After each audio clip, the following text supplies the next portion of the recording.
Hello my dear friends, welcome to this video. इस video के अंदर हम लोग ज्योमेट्रिकल प्रोग्रेशन की कुछ शॉर्ट ट्रिक को डिस्कस करने वाले हैं। बट मैं आपको ट्रिक दूं उससे पहले कॉन्सेप्ट जरूर। तो जब हम लोग ज्योमेट्रिक प्रोग्रेशन ये वर्ड यूज कर रहे हैं तो हमारे दिमाग में क्या चलना चाहिए? ज्योमेट्रिक प्रोग्रेशन यानी कि एक ऐसा पैटर्न, यानी कि एक ऐसा प्रोग्रेशन जिसके अंदर आपको कुछ मल्टीप्लिकेशन का पैटर्न दिखेगा। यानी कि अगर मैं एग्जांपल दूं 2, 6, 18 एंड 54 एंड सो ऑन, तो मैं यहां पर ये देख रहा हूं कि हर बार नंबर जो है वो 3 टाइम्स हो रहा है। यहां पर हम लोग ये कहेंगे क्योंकि हर बार यहां पर नंबर 3 टाइम्स हो रहा है, जिसको हम लोग कहते हैं, ढूंढते हैं इस तरीके से कि आप अगर 6 डिवाइड बाई 2 करो, you will get the answer as 3। अगर आप 18 डिवाइड बाई 6 करो, you will get answer as 3। If you do 54 divide by 3। सब लोग ये कहते हैं यहां पर हर बार आपको मिलता है कॉमन रेशियो। और जब कभी भी आपको कॉमन रेशियो मिलता है किसी भी प्रोग्रेशन के अंदर, जिसको हम लोग आर से डिनोट करते हैं, उसे हम लोग कहते हैं जीपी। और ये जो कॉमन रेशियो है वो इस एग्जाम्पल में कितना है, तो वो है 3। तो जीपी की आइडेंटिटी क्या होती है? कि जीपी की आइडेंटिटी है कि उसके अंदर होगा कॉमन रेशियो। मानो कि अगर मैं आपको ये कहूं कि मेरे पास और एक एग्जाम्पल है, क्या ये एग्जाम्पल किसी जीपी का है कि नहीं, चेक करने के लिए मैं यहां पर देखूंगा कि हर बार रेशियो क्या हो रहा है।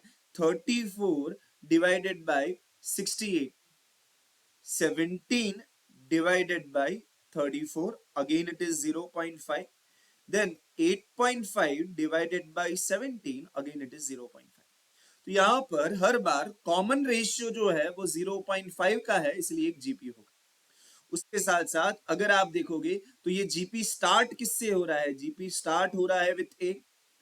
जहां से जीपी स्टार्ट होता है उसे हम लोग कहते हैं ए। ए वैल्यू इज नथिंग बट 60। तो किसी भी जीपी के अंदर ये दो चीजें सबसे ज्यादा इंपॉर्टेंट होती है कि जीपी कहां से स्टार्ट हो रहा है और हर बार का कॉमन रेशियो क्या है। अगर मैं आपको और एक एग्जांपल दूं, क्या लगता है, क्या ये जीपी होगा? Is it a GP? Yes. यहां पर अगर हम लोग देखने की कोशिश करें तो अगर मैं यहां पर रेशियो देखूं तो -3 divide by 3, that is nothing but -1। 1 divide by -1, that is also -1। -3 divide by 3, that is also -1। हर बार का कॉमन रेशियो है -1 का। और ये जीपी स्टार्ट किससे हो रहा है? ये जीपी स्टार्ट हो रहा है with 3। So the A value is 3। So the first term is 3, the common ratio is of -1, these 3 are the example of GP। तो अगर हम लोग जीपी के बारे में डिस्कस करें तो जीपी के अंदर क्या होता है, तो अगर मैं बोलूं इसके टर्म्स अगर है मेरे पास T1, T2, T3 से लेके Tn, तो जो पहला टर्म होता है उसे हम लोग कहते हैं ए। और दूसरा वाला कैसे मिलता है? तो हर बार आर उससे मल्टीप्लाई होता है, तो अगर ये ए है तो उससे मल्टीप्लाई करना होगा आर, तो ये हो जाएगा ए इंटू आर।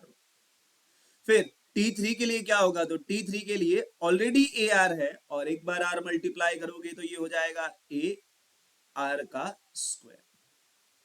और यहां पर आपको पैटर्न ये देखना है, जब T2 ढूंढ रहे हो तब पावर आर का 1 है, जब T3 ढूंढ रहे हो तो पावर आर का 2 है। तो अगर आप Tn ढूंढने जाओगे तो आपको मिलेगा ए आर रेस टू, यहां पर n है तो उससे कम होगा, n का कम यानी कि n-1। सो हमें यहां पर क्या पता चला कि जो पहला टर्म है उसे a कहते हैं। जो कॉमन रेशियो r है जिसको ढूंढा कैसे जाता है, तो आपको क्या करने का? रेशियो लेने का। किसका? तो ये T2 का रेशियो लेना होगा विद T1। T2 और T1 का जो रेशियो होता है उसे हम लोग कहते हैं कॉमन रेशियो R। ये होने के बाद अगर मैं आपको पूछता हूं Tn का फॉर्मूला क्या है, तो यहां पर Tn का फॉर्मूला हमने पढ़ा है, it is a r raise to, अगर n है तो it is going to be n-1। ठीक है। So this is nothing but the basics that every student should know. What we will be doing now is we will going for an example. हम लोग एक example की ओर चलेंगे जहां पर हम लोग सीखेंगे कि इस चीज को ढूंढना कैसे। तो अगर मैं आपको ये कहूं कि मुझे 1 3 9 27 इसका T9 चाहिए, तो बोलिए T9 जो है फॉर्मूला के हिसाब से वो क्या हो जाएगा, it is going to be a, जितना टर्म है उससे एक कम, अगर 9 है तो r की पावर 8 होगा। क्वेश्चन को देखने के बाद आपको दिखना चाहिए कि यहाँ पर a क्या होगा, तो a वैल्यू यहाँ पर जो पहला वाला होगा वो a होगा, और कॉमन रेशियो कितना है, तो यहाँ पर हम लोग कहेंगे common ratio T2 divide by T1, 3 divide by 1, that is going to be 3। तो आपको करना क्या है, कैलकुलेटर में 3 raised to 8 करो and multiplied by A. What is your answer, 3 raised to 8 calculator में करते कैसे हो, तो आप करोगे क्या, 3 करके मल्टीप्लाई करके इक्वल टू, कब तक करोगे, तो आप इक्वल टू करोगे जब तक आपको कैलकुलेटर में स्टेप 9 ना दिख जाए, राइट। तो हम लोग ये कहेंगे कि अगर आप मल्टीप्लाई करके इक्वल टू स्टेप 9 तक जाते हो तो आपको कैलकुलेटर स्क्रीन पर दिख जाएगा 6561। इंटू 1 करने से फर्क नहीं पड़ता इसलिए नहीं कर, सो माई आंसर इज 6561। सही है। बट यही चीज करने का मेरे पास और एक अच्छा बहुत ही बढ़िया अप्रोच है, जिस चीज को आप सभी को समझना होगा। और एक अच्छा अप्रोच है, अप्रोच क्या है कि जब कभी भी आपको कोई भी टी एन ढूंढना हो तो आपको क्या करना चाहिए, सबसे पहले अपने कैलकुलेटर के अंदर, मैं बोलूंगा ये जो कर रहे हो उसमें कुछ गलत नहीं है, बट मैं जो आपको ट्रिक दे रहा हूं ये बहुत ज्यादा पावरफुल ट्रिक होने वाला है। रीजन क्या है, क्या, क्योंकि इस ट्रिक से आप टीएन को तो ढूंढ पाओगे, बट उसके साथ साथ आप यहां पर एस एन को भी ढूंढ पाओगे। मानो कि इसी क्वेश्चन के अंदर अगर मैंने आपको S9 पूछा होता, तो ये जो S9 है इसको ढूंढने का फॉर्मूला क्या होता है, तो सबसे पहले ये जो S9 है सम ऑफ जीपी, उसको ढूंढने का फॉर्मूला क्या होता है, तो अगर r की वैल्यू ग्रेटर देन 1 है तो फॉर्मूला है a r raise to n minus 1 divide by r minus 1, but अगर r की वैल्यू लेस देन 1 है तो उसका फॉर्मूला होगा a into 1 minus r raise to n upon 1 minus r। तो ये होता है सम ऑफ जीपी के फॉर्मूला, जो बहुत डिफिकल्ट होता है, बट इस फॉर्मूला को यूज किए बिना आप इस एसएन की वैल्यू को डायरेक्टली ढूंढ सकते हो कैलकुलेटर अप्रोच से। किस तरीके से, तो यहां पर जानते हैं। अब मानो कि हमारी चिड़िया वापस से आई और इस प्रॉब्लम पे ले उड़े।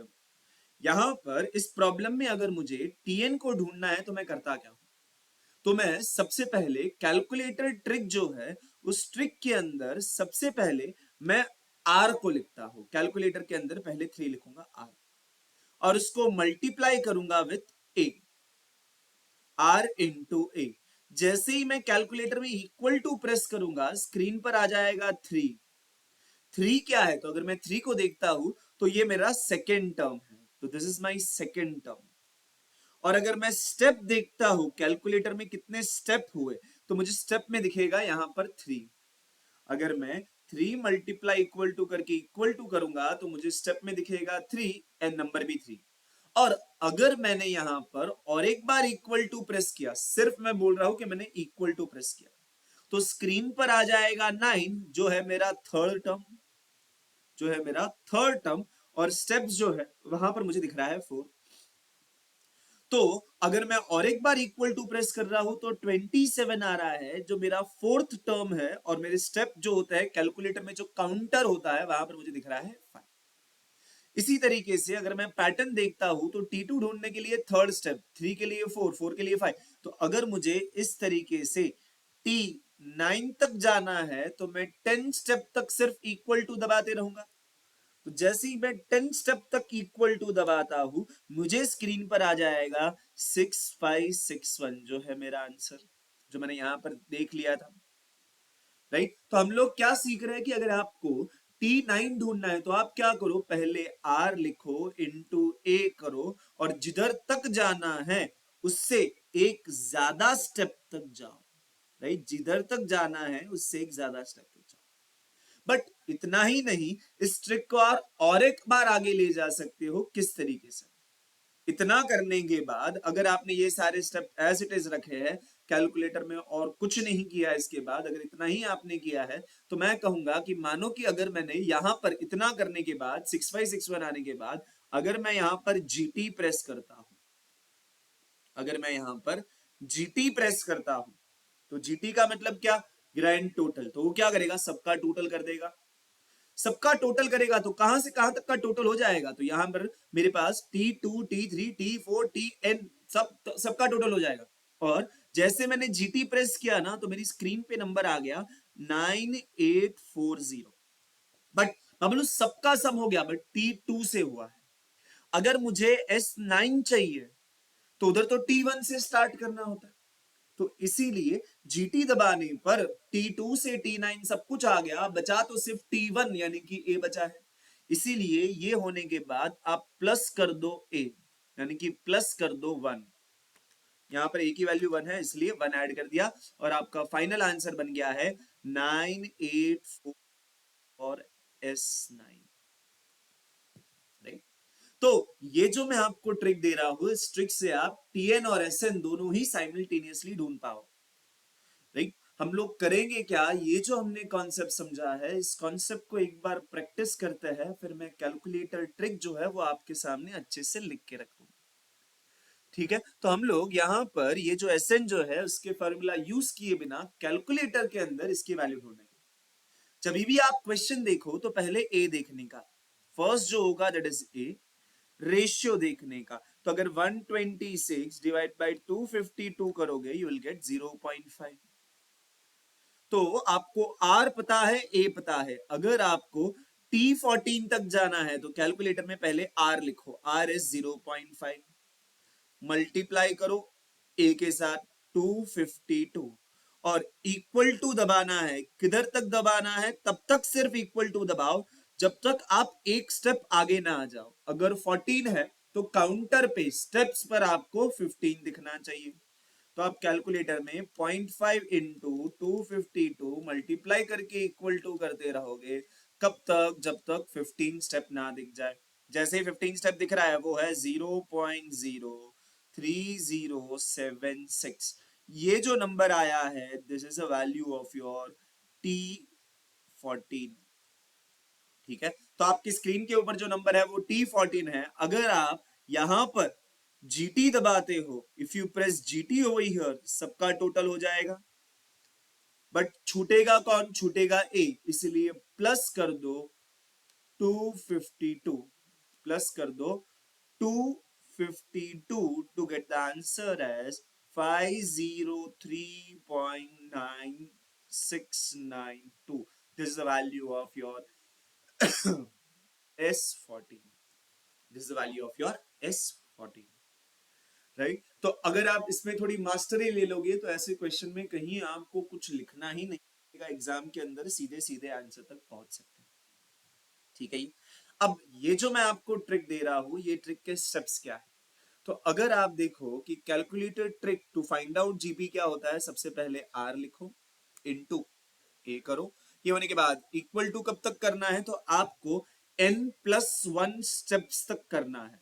बट अगर आप काउंट करना चाहो कि सर इक्वल टू कितनी बार दबाना है, तो मैं बोलूंगा अगर काउंट कर रहे हो तो एक कम, अगर आपको 10 ढूंढना है तो अगर काउंट कर रहे हो तो इक्वल टू 9 टाइम प्रेस करना। बट उससे बेटर क्या होता है कि उससे बेटर होता है सिर्फ आप स्टेप्स जो होते हैं, काउंटर जो होता है वहां पर 11 तक जाओगे। ये इक्वल टू कितनी बार करना है मैंने क्यों बताया, बिकॉज बहुत लोग होता है जिनके कैलकुलेटर में GT नहीं होता। जिनके कैलकुलेटर में GT नहीं है उनको हर बार इक्वल टू दबाने के बाद M+ को दबाना चाहिए और GT की जगह पर उन लोग MRC को यूज करेंगे। राइट, तो जिनके कैलकुलेटर में ये GT नहीं होता उनके लिए ये ध्यान रखना जरूरी होता है कि उनको कितनी बार प्रेस करना होगा, बिकॉज उन लोग स्टेप्स नहीं देख पाएंगे। ठीक है, तो जिनके कैलकुलेटर में GT है उन लोग यही करेंगे कि जिधर तक जाना है उससे एक ज्यादा स्टेप तक जाएंगे। जैसे ही आप ये करोगे आपकी स्क्रीन पर TN आ जाएगा और उधर से ही आप SN के लिए क्या करोगे, तो पहले ऊपर जो किया वो करने के बाद आप करोगे GT N+ कर देना A। राइट, GT करोगे और इसके बाद प्रेस कर दोगे आप +A। ये होने के बाद आपकी स्क्रीन पे ऊपर नंबर होगा SN का। करेंगे क्या, तो हम लोग ये जो चीज सीखी है इसका छोटा सा प्रैक्टिस करेंगे कुछ एग्जांपल के अंदर। यहां पर मैंने एक छोटा सा एग्जांपल लिया है जहां पर सबसे पहले A जो है वो मुझे दिख रहा है 14, R जो है T2 divide by T1, the R value is 0.5. T2 divide by T1, the value is 0.5. अगर मुझे T7 चाहिए तो मैं करूंगा R इंटू A. A इज 14. इक्वल टू दबाऊंगा, कब तक दबाऊंगा मैं? इक्वल टू दबाऊंगा टिल स्टेप 8. स्टेप 8 ना आ जाए तब तक मैं इक्वल टू दबाऊंगा. अगर मैं ये चीज कैलकुलेटर में करूं, 0.5 इंटू 14 इक्वल टू करूंगा टिल स्टेप 8, तो आंसर आ रहा है मेरी स्क्रीन के ऊपर 0.21875. और ये जो मुझे मिला है this is the value of T7. और जैसे मैं यहां पर GT दबाऊंगा तो सबका टोटल हो जाएगा.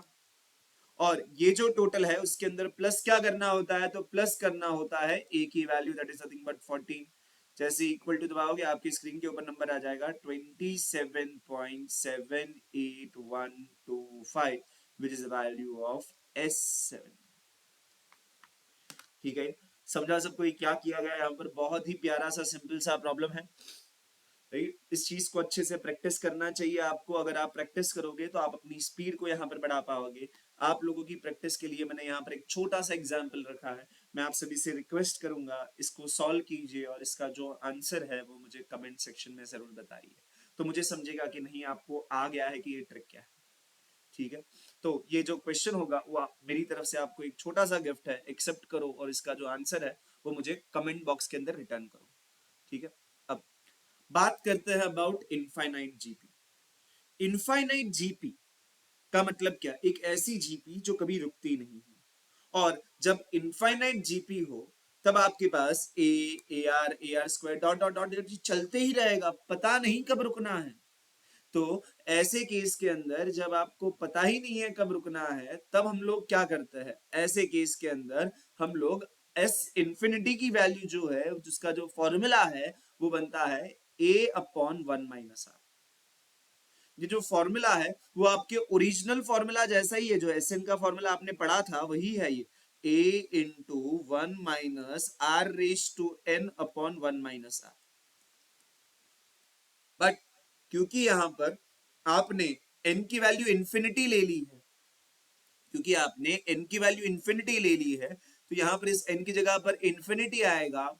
और R⁻∞, अगर एक r एक छोटा नंबर है, लेस देन 1 है, और उसकी पावर अगर इंफिनिटी करोगे, एक छोटे नंबर की बहुत बड़ी पावर, अगर मैंने 0.5 लिया और उसकी बहुत बड़ी पावर करने जाऊंगा तो आंसर जो है वो 0 हो जाएगा. तो हम लोग कहेंगे R⁻∞ 0 होगा, इसलिए उसको नहीं लिखते. 1 - 0 1 होता है, इसलिए 1 इंटू में नहीं लिखते, इसलिए फॉर्मूला होता है A अपॉन 1 - एस इंफिनिटी, यानी कि इनफाइनाइट टर्म्स इन जीपी का फॉर्मूला होता है A इंटू 1 - R. अब ये फॉर्मूला के हिसाब से एक क्वेश्चन जो पूछा जाता है उसके एप्लीकेशन के अंदर, that is nothing but a ball dropping from the height of 100 metre rebounds to half of its distance every time. How much total distance will be covered before coming to rest? यानी कि ये क्या होता है ना कि ऐसे example के अंदर आपको ये बोला जाता है कि ये बाउंस जो होगा ना बॉल, वो कंटिन्यूअसली होते रहेगा और जब तक ये बॉल रुक ना जाए तब तक जितना भी डिस्टेंस वो कवर करेगा वो सबका एडिशन करना है. बट बॉल अगर रिबाउंड हो रहा है तो उसको कंप्लीटली रुकने के लिए टाइम लगता है, वो इनफाइनाइट तक जा सकता है. और ऐसे केस के अंदर आंसर किस तरीके से करेंगे वो समझेंगे. तो यहां पर ऐसे क्वेश्चन के अंदर सबसे पहले ये क्वेश्चन जो है वो है total distance before coming to rest वाला. और ऐसे केस के अंदर दो चीजें दी जाती है कि इनिशियल हाइट कितना था. तो हाइट था आपका 100 का, और रीबाउंड कितना हो रहा है? तो रीबाउंड हो रहा है हाफ ऑफ द डिस्टेंस पर. ऐसे केस के अंदर जब कभी भी आपको आंसर चाहिए टोटल डिस्टेंस का, तो टोटल डिस्टेंस है वो कैसे मिलता है? टोटल डिस्टेंस ढूंढने के लिए आपको क्या करना है? तो सबसे पहले आपको लेना है हाइट, यानी कि वो 100, और इसको मल्टीप्लाई करना है किससे? तो आप देखो रीबाउंड के अंदर ऊपर और ऐसे दो नंबर होंगे, because it will be always given in ratio. तो ऊपर 1 है नीचे 2 है, हाफ रिबाउंड हो रहा है यानी कि ऊपर 1 नीचे 2 है। तो ये 1 और 2 जो नंबर है आप उनको ऐड कर दो ऊपर, 2 + 1 that is nothing but 3, and नीचे आप उन दोनों का माइनस लिख दो यानी कि 2 - 1। The answer is going to be 100 into 3/1, answer is 300। खेल खत्म। बॉल ऊपर से नीचे गिरेगा, वापस ऊपर नीचे होते रहेगा, बट अपने को एग्जाम में 72 सेकंड में क्या करने का है, तो अपने को सिर्फ इतना करना है, right. Before coming to rest वाला अगर प्रॉब्लम है, टोटल डिस्टेंस पूछा है, तो आप करोगे क्या, आप हाइट लोगे, उनके रेशियो जो है उनको ऐड करोगे, नीचे उनका डिफरेंस लोगे, आप आंसर तक पहुंच जाओ, राइट। अगर मैं चाहूं तो आपको यहां पर और एक एग्जाम्पल देता हूं। अगर मैं आपको ये कहूं कि एक बॉल जो है वो रिबाउंड हो रहा है, अगर मैं आपको एक छोटा सा एग्जांपल देने की कोशिश करूं, अगर मैं आपको बोलूं बॉल जो है वो रिबाउंड हो रहा है, let's say for an example 1/3, 1/3 वो रिबाउंड होता है, और वो स्टार्ट कहां से करता है, वो स्टार्ट करता है 48 मीटर हाइट से स्टार्ट करता है, एंड मुझे टोटल डिस्टेंस चाहिए। टोटल डिस्टेंस के लिए क्या करूंगा, तो इट इज 48 इंटू इन दोनों का सम कितना हुआ, 1 + 3 that is 4, and divide by दोनों का डिफरेंस कितना हुआ, 3 - 4 दैट इज 2। तो आंसर होगा आपका 96। वो टोटल 96 मीटर का डिस्टेंस कवर करने, ऐसे प्रॉब्लम के अंदर आप बहुत ही जल्दी से आंसर कर पाओगे। अगर मैं आपको ये कहने की कोशिश करूं कि हमने क्या यूज किया, तो हमने ये देखा कि कभी भी कोई ऐसा प्रॉब्लम हो जिसके अंदर इनिशियल हाइट अगर h दिया है, रिबाउंड होता है a/b जितना, तो टोटल डिस्टेंस के लिए फॉर्मूला क्या यूज किया, तो इट इज h इंटू ऊपर क्या आया, ऊपर आया b + a, नीचे क्या आया, b - a, राइट। जो रेशियो है उनको ऐड किया ऊपर, नीचे उनका डिफरेंस किया। Whenever you want a total distance before coming to rest, it is going to be h into b plus a upon b minus a। अब इसके बाद एक आखिरी चीज, ट्रिक जो मुझे इस चैप्टर के अंदर देनी है, जो सिमिलर टाइप का प्रॉब्लम होता है, बट ये प्रॉब्लम के अंदर फर्क ये होगा कि आपको इनफाइनाइट नहीं, किसी एक रीबाउंड तक जाना होगा। मतलब कि अगर मैंने आपको इनफाइनाइट दे दिया है ट्रिक, तो अगर मानो कि क्वेश्चन में बोला है सिर्फ इतने रीबाउंड तक सोचना है, तो ऐसे केस के अंदर भी सिंपल सा ट्रिक होता है। अगर आपको टोटल डिस्टेंस चाहिए फॉर nth रिबाउंड, तो आप क्या करना, आप पहले एसेंट ढूंढना, डबल करना और -a कर देना। एसेंट ढूंढना, डबल करना और -a कर देना। इस प्रॉब्लम के अंदर a यानी कि the initial height, initial height कितना है, इनिशियल हाइट है अपना 200। कितना रिबाउंड हो रहा है, तो रिबाउंड हो रहा है हाफ, यानी कि r की वैल्यू होगी हाफ। अगर मुझे यहां पर फिफ्थ रिबाउंड तक बोला है, तो मैं यहां पर एस5 ढूंढना चाहूंगा। एस5 ढूंढने के लिए मैं कैलकुलेटर में r से स्टार्ट करूंगा। r कितना है, 1/2 यानी कि 0.5, है ना। अभी अभी जो ट्रिक सीखा है, तो मैं बोलूंगा r यानी कि 0.5 इंटू करना है a है 200, फिर इक्वल टू कब तक करते रहूंगा, इक्वल टू करते रहूंगा जब तक मुझे स्टेप 6 ना आ जाए, बिकॉज S5 तक जाना है तो स्टेप 6 तक जाऊंगा। तो 0.5 इंटू 200, स्टेप 6 तक गया तो मेरी कैलकुलेटर स्क्रीन पर आएगा 12.5। बट ये तो T5 है, मुझे तो S5 तक जाना है, तो इसके लिए मैं क्या करूंगा, ये होने के बाद मैं GT प्रेस करूंगा, और जीटी होने के बाद मैं प्लस करूंगा ए, जीटी होने के बाद प्लस करूंगा ए, तो मेरी स्क्रीन के ऊपर नंबर आ गया है। S5 का नंबर मुझे दिख रहा है 387.5। तो ये तो S5 है, मुझे आंसर तक पहुंचने के लिए इसका डबल करना होगा। इसको करूंगा डबल, जो भी आंसर आएगा उसमें से माइनस करूंगा ए की वैल्यू 200, अगर मैं माइनस करता हूं, I will get my final answer as, final answer मुझे मिल रहा है 575, right. This is going to be my final answer. तो जब कभी भी आपको nth रिबाउंड के लिए पूछा जाए तो आप पहले Sn ढूंढिए, डबल कीजिए, n माइनस करिए। ऐसा ही यूज करते हुए आप ऐसे ही दिखने वाले और भी बहुत सारी प्रॉब्लम को बहुत इजीली आंसर कर पाओगे, राइट। तो ऐसे प्रॉब्लम्स को आप प्रैक्टिस कीजिए आईसीआई मॉड्यूल के अंदर से, या फिर आपके पास जो मॉड्यूल हो, पास्ट ईयर के क्वेश्चन हो, वहां से प्रैक्टिस कीजिए और समझिए कि इसको किस तरीके से अपनी स्पीड बनानी है, ठीक है। सो इसी जगह पर मैं कहूंगा आपको thank you so much for watching this video till the end. अच्छा लगा कि आपने इस वीडियो को एंड तक देखा। मिलेंगे हम लोग नेक्स्ट वीडियो में कुछ नए कॉन्सेप्ट और नए ट्रिक के साथ। ओके जी, बाय बाय।